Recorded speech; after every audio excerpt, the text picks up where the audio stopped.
doncs els habitatges buits considerem que amb el nou POU no es dona la possibilitat de fer-ne un bon aprofitament, com tampoc el nou POU no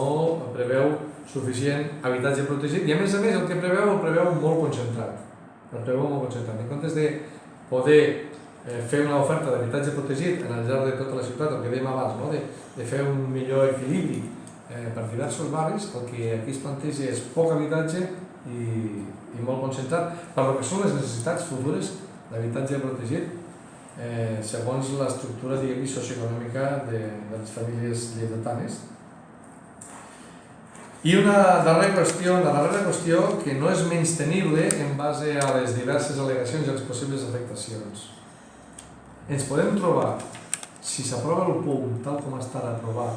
segons les limitacions d'alçàries i segons la limitació també del polígon Lleopard, per exemple, en aquest plaseqta,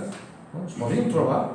amb que es portés a l'Ajuntament per part de molts particulars, siguin persones jurídiques o persones físiques, als jutjats,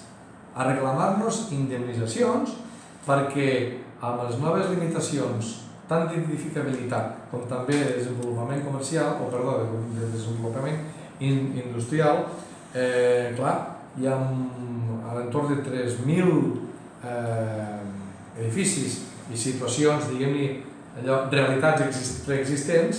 que quedarien afectats. I això significa, evidentment, que són els interessos legítims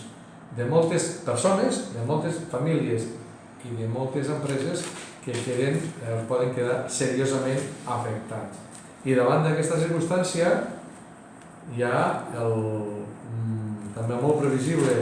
i preocupant, insisteixo, perill o situació de que podien anar a reclamar-nos indemnitzacions i donar-se la circumstància que l'Ajuntament hagués de fer front a aquestes indemnitzacions perquè els jutjats els podrien donar la raó.